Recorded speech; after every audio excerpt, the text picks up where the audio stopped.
You ready? I'm so ready. Okay, I have to go and just make sure that we're in fact playing on Facebook. Cool. This is like back to the old days. The old days? The old days when we just it was just us and a video camera. So like a year and a half ago.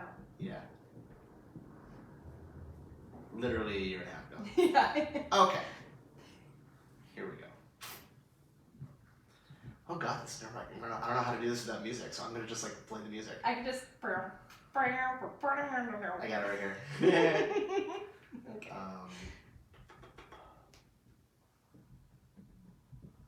It's not gonna play through my thing. That's okay. Ready? Let's just start. Hi everybody, welcome to Under Further Review. This is Andrew here. I'm gonna do this again. I'm gonna turn my levels down because I am peaking. Oh my god. Hi everyone, welcome to Under Further Review. This is Andrew here. Kata is on vacation, so today we have producer Sarah Feet with us. Hello. Say hello. We did that already. Say it again. Okay. It's gonna be.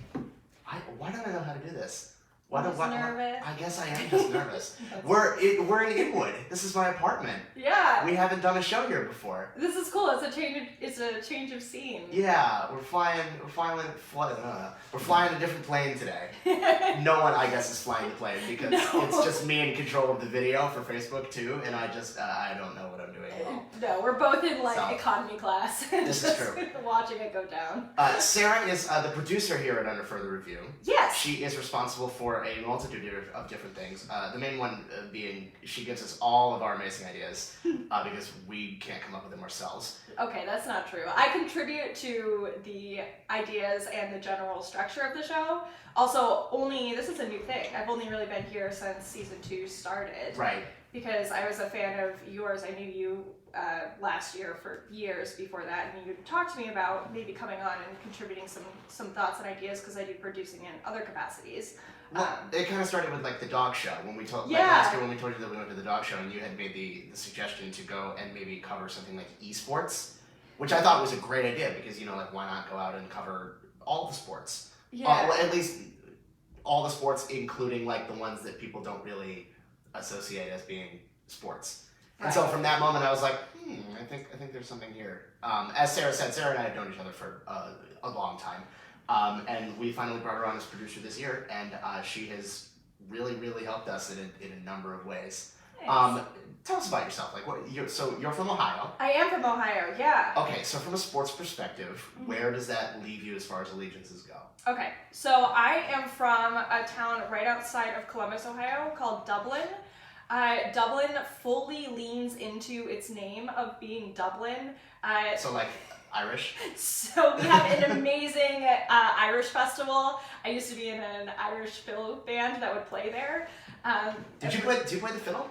I play the cello. I played cello in the Irish fiddle band. I don't think I knew this. Yeah, it was really fun. And so my point of this, though, is our motto is it's greener in Dublin, and we had lots and lots and lots of golf courses. So in Dublin specifically, we have the Jack Nicklaus Highway, we have the Memorial Day golf tournament. I stood behind Tiger Woods in line at ice cream once. Casual.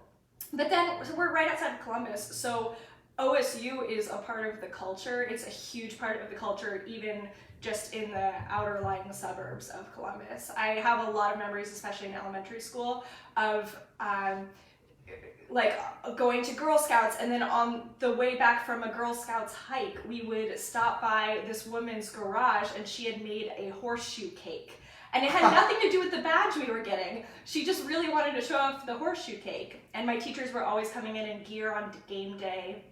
And I was filling out a questionnaire once in 3rd grade, and one of my best friends looked over at where I had put none for favorite football team, and she goes, "Sarah, you put OSU." that was the rule. There is no debate. You are an Ohio State fan, period. Exactly. It's interesting that small towns like that are college towns, you don't really think of the North for football as being ball is life. Mm-hmm. You automatically think of the South. Right. I guess I wouldn't expect a town like Dublin, Ohio to be we're OSU, ride or die. or nothing. Oh, totally. And it was a lot of the aspirations of some kids in my high school who were in the band to play for the OSU marching band. I see. Which was also a big part of it too, because then you had that music component and that artistic component, which I think makes OSU pretty unique because they have the athletic component, but then they also have the best damn band in the land. So it is true. Their band is incredible. If you've never seen them, they're famous for doing these like crazy routines that involve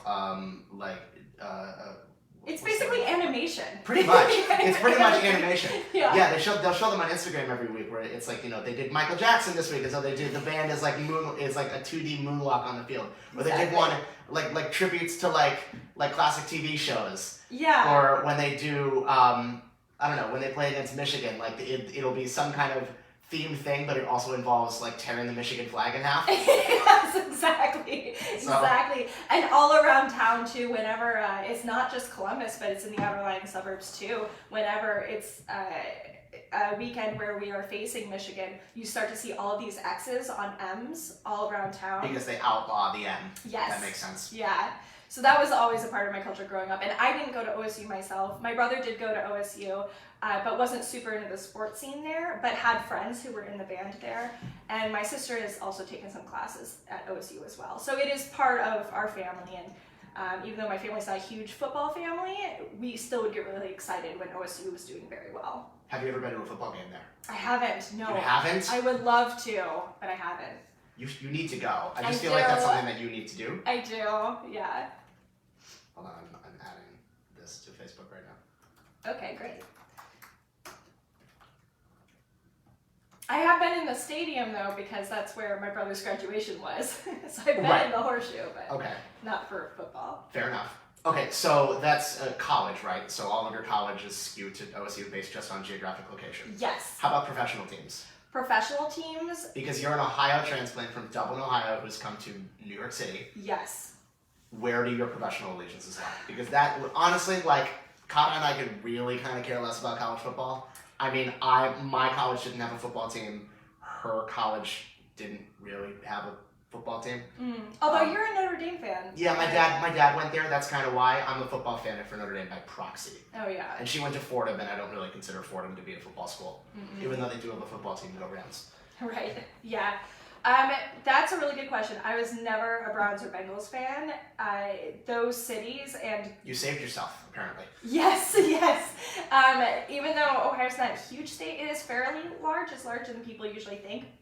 And Cincinnati and Cleveland are at the far ends and Columbus is right in the middle. So somehow that fandom never really reached the center, I think because we were such a big college town. So for like Super Bowls, my family was a fan of the Super Bowl itself as an event, but we were never particularly rooting for one team or another. It was always just kind of like, cool, these are the teams, now pick one who you think is going to win. I remember watching Remember the Titans a lot in elementary school. It was usually our indoor recess movie.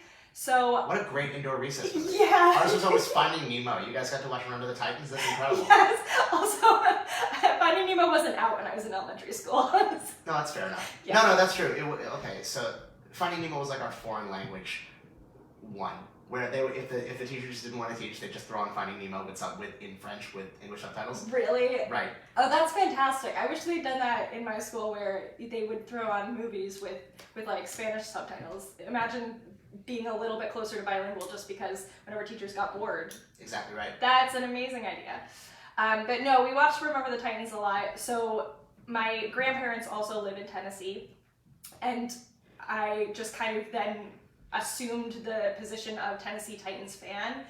And I remember one year it was the Titans and the Patriots, and the Patriots beat the Titans in the Super Bowl, and then I was like, I hate the Patriots now.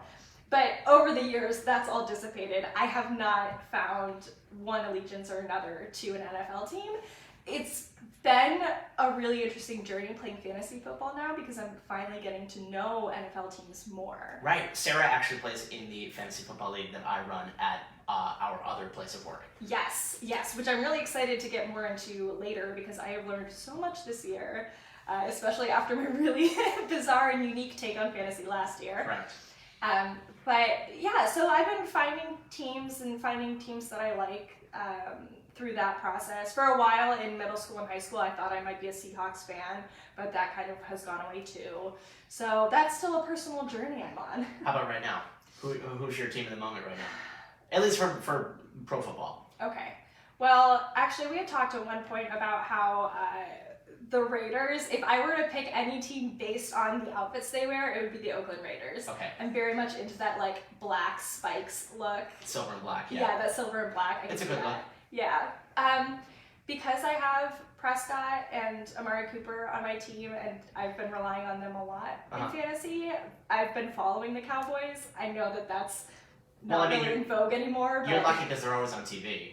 Yes. Always on TV. Yes. For no reason at all. That's true. That's true. And the Saints are never on TV. I thought maybe I'd be a Saints fan for a while, but I can't find a broadcast. Guess not. No. Although one time I was so desperate to listen to what was happening with the Saints that I found, I think it was the Saints versus Jacksonville. Okay. And I listened to Jacksonville's radio station that I found online. Wow. So if you're ever desperate to listen to a game, those threads are good for you. That's something I've never been able to do, is actually find the radio broadcast of my favorite team online. Yeah. Because they lock it down. So you do. can't get to it. So I've always ended up watching streams on Reddit or something like that. Oh yeah. Yeah, I can't find the radio broadcast, so we'll have to talk about that. Yeah, it was a really interesting find too, because that happened to be the week after you had the pass interference discussion. So then hearing those announcers talking about pass interference and how that had affected the Saints, even though they were based in Jacksonville, it was just a really interesting take on it. And I was glad to have hopped into that radio broadcast when I did. Right. Yeah. Nice. So another thing that you do is you also run the UFR Twitter account. I do. I started doing that. Kata and I are really bad at social media. At least Twitter. We're really just not good at Twitter. We're good with we like pictures. Mm-hmm. We like. So that's why we do. I run the Instagram. Yeah. So we've turned the Twitter over to Sarah, yes, who has made amazing strides with it. Because I love moving pictures. But also, like, you're really good. You're really good with words. I mean, outside this, you're a writer. Thank you. Yeah. You're very good with your words, and you have enough wit and enough wherewithal to, like, even if you're not completely aware of the situations that are happening, you still like have the wherewithal to turn it into a witty tweet that I always laugh at. Well, I think that's part of the advantage of having somebody run your Twitter who doesn't have as much context historically with the NFL, because then I'm always living in the present moment, because I'm always watching the game and watching things happen and reacting to the thing itself without having all of this bias and this context, which makes things, I think, a little bit more relatable to people like me. Yes. Who are just tuning in now without necessarily knowing, well, but they probably did this because of this in 1994 or something, you know. There's always, when you get into the nitty gritty with sports fans, there's always context to everything. Right. And so I think you do a really good job of living in the moment with your tweets. Thanks, especially. yeah. I mean, I do see there's sometimes where there's like a little bit of bias in there, because it's like, I see a tweet and I'm just like, I know because you have that player on your fantasy team. Yes! Or it's because you're from like, or you tweeted about the, like some Ohio State game or something like that. Yeah, when that guy was trying to pull off Dobbins' shoe. That's right. Which is hilarious. And ordinarily, like, we would never, like, Kata and I we're a pro football show, but like, that's funny. Right. That Ohio State player, that a Michigan player would try to do that. Right. And so you tweeted about it. What is your biggest, like, okay, what's your biggest takeaway from, like, sports Twitter? From sports Twitter? Yes. People are not shy about their biases. Right. Which just makes it a little bit tricky for me, because I will tweet more about the players that I know and the games that I am watching, but I also don't want to repeatedly be saying, like, go Rams or boo Jaguars, because then you're isolating that whole fandom. So people will get super heated about that. People also will tie in their sports allegiances to their cultural identity, particularly like what state they're from, which sounds very obvious, but it means also that you have political biases as well. Absolutely. Yeah, so that's been one thing too that's been really interesting, because you know, to get followers, a lot of times you have to follow a lot of people, but I'm also trying to be respectful of your guys' timeline so that you don't end up with a bunch of like alt-right stuff suddenly on your thread. Yeah, absolutely. Because I followed this one person who's, you know, a fan of somewhere in, you know, Mississippi. Sure. You know? Yeah, no, I find that's true with Instagram. And to get followers, you have to basically give follows. Right. And yeah, it's a really, that's one of the big things I've learned about social media from doing this show, is that it's navigating social media is a little bit tougher when you're a business and you're trying to grow your business as quickly as humanly possible. Right. Yeah. What has been, off the top of your head, I'm going to put you on the spot, Okay. your shining moment as far as like a tweet goes for us? Ooh. What's been your favorite? I can pull the Twitter feed up if you want. You can. Yeah, why don't you pull the Twitter feed up? I will say. I'll take you through some of my favorites. Okay, and then while you're looking that up, I will say I felt like I had this revelatory moment when I was looking up GIFs of red pandas, because there are so many. You went through a red panda phase. I did. You did. Red pandas love to pounce, and they're adorable, and they're also very. The way that they do it, there's so much calculation behind it and so much just fumbling around that I felt like anytime I found some play that did not go well, there was a red panda GIF to match it. And I really felt like I hit pay dirt when I did that. The one that, oh, here it is. It's the actual footage of Mark Ingram watching the Patriots come for him. This was during the Patriots-Ravens game back on November 3rd, and it's two red pandas like tackling each other. Yes, exactly. The other one that I thought was really funny because I know the context, it's because you have both, at this time, this was November 24th, you have the Jets and the Raiders defense on your team. Yeah. The defenses anyways. Yeah. And you picked one defense over the other. Yeah. And I think it was, I don't remember who won the game. Was it the... I picked the Raiders when I thought the Raiders were going to do better than the Jets, but then the Jets ended up getting... Like, dominated. They dominated, and they were on my bench, and the Raiders lost really horribly. And you have this tweet that says, this hashtag Oak versus NYJ game has got me like... And it's a gif of Jimmy Kimmel at the Oscars after they've messed up Best Picture going, well, I don't know what happened. Right.